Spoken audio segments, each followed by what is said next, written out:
Hello YouTube, this is Dreamless Brony here, better known as Danzig123, here to bring you a very wonderfully written fanfiction before bed. Since this is the first installment in the Before Bed series, I will leave you a description in the description box below telling you about what it is. Although in short, it will be me reading fanfictions that fall under categories like slice of life, sad, or even comedy at times, and avoiding fanfictions like gore or another category starting with C that I will not say right now. The first installment in the series will be Melody by Pseudo Nymph, and the only chapter in this fanfiction is called Lullaby, so without further ado, let us begin. We always loved music in my family. The first thing I can really remember is my parents singing, and it seems like all the world came from that one moment of beauty. My world certainly did. I can't help but feel like it shaped everything that was to come. Beginnings tend to do that, I suppose, but I remember how much I loved their song. It was quite a while later that I started singing myself. I've never been very good at least in my own view, but I enjoyed it. That was the important thing. For years I sang with every sunrise, and the birds would sing with me, usually something silly I just made up on the spot. Though I had a few old favorites I dredged up from time to time, I sang all sorts of things, with all sorts of variations upon them, but always something happy. That much I couldn't help. I was happy, so the songs were happy too. Eventually I came to Canterlot, or perhaps the city came to me. It always feels that way in my memories anyway, but who can trust those things? I was here regardless, and so are talented musicians from all over. All I had to do was listen. And did I ever? I heard canons and cantas, elegies and etudes. I heard doleful diriges and hopeful hymns, the richest violins and cheapest improvisations. I heard music, and I heard it in the hearts and souls of every pony I met. There was a good while, when I heard every performance in Canterlot, from symphonies to speakeasies. The city was smaller in those days, of course, but it was still quite the achievement. I learned a lot about music then, and it bled through to my own. I was still singing every morning, always at dawn, always something happy. I guess repetition's not all that different from practice because I started to improve. I started receiving compliments for it too, from strangers, which was new. I'll always remember the first time it happened. A rather elderly mare sat down near me as I was starting to sing. I thought she was just resting, but when I'd finished, she looked up at me and said quietly, "More beautiful than dawn itself." She was just trying to be nice, I know, but it meant something to me. It meant a lot. Those may have been the best years of my life, so far anyway, but that's still saying something. Not just because of the music I got to hear, which was spectacular, by the way, but because of family. Because I didn't go to those concerts alone. At every one, or at least every one that wasn't too early in the morning, my sister was there too. She was really the talented one, you know.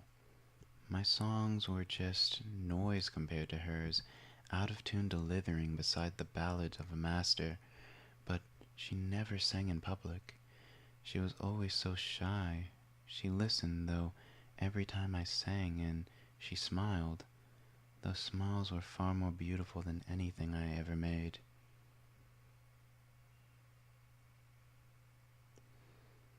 Things got busier later. The city grew larger and the world grew smaller, or at least closer together. It was something during the war with the Griffins, I think, when I really started to realize that nothing lasts forever. That even this song had to end someday. The arts took a decline, and when Cloudsdale signed a non-aggression treaty and the Pegasi began their exodus, I really thought we were going to lose.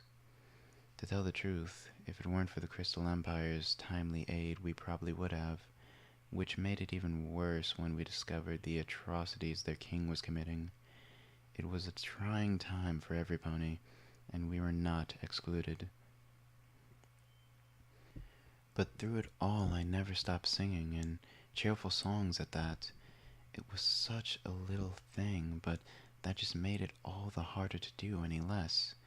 Every day a few ponies would show up, the same few mostly, and try to smile weakly despite the hardships and the cruelties of the world.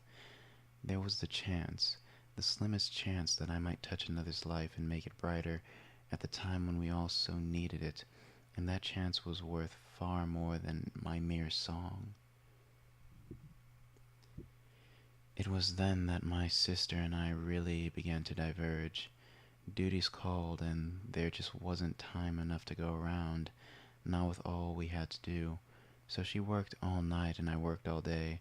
Our schedules slowly shifted until we almost never saw each other, just the briefest exchanges at the limmel of hours. But she always listened to my cheerful little songs, the last thing she heard before she went to sleep, and she always smiled.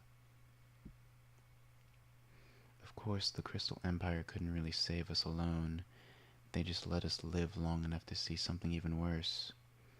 With them, the war now covered half the world, and the other half didn't want to be left out. The Diamond Dogs slipped past our perimeter for the first time in history and made warrens under all of Equestria.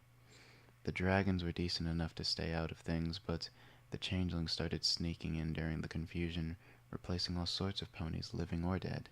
They didn't participate in the fighting directly, but their presence added terror and doubt to an already chaotic situation. From the chaos we wrote discord, the spirit of disharmony. One day, in the midst of a particularly dreadful battle, he just appeared. By what accounts remain, his first action was to stretch and yawn, and his second was to turn each pony and griffin present into a different variety of muffin. Remarkably, discord really brought us all closer together. The fighting stopped almost overnight, and we all collaborated to take him down. Still don't know whether they took a day or a decade. The way he messed with time, but still somehow we managed to beat him.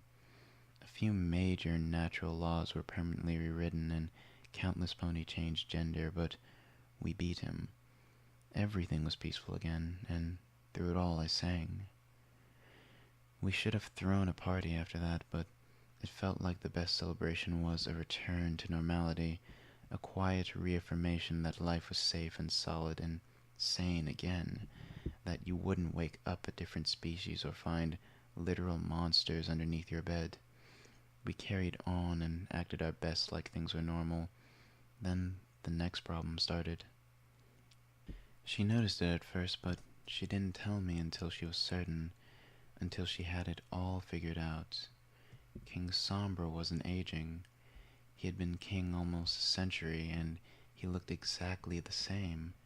If she'd come to me, perhaps, or perhaps if I had gone to her when I first saw the worry and fatigue written on her face, it wasn't enough that she knew something was wrong. She had to know exactly what. Maybe she wanted to prove herself to me, or maybe she was tired of dealing with the unknown.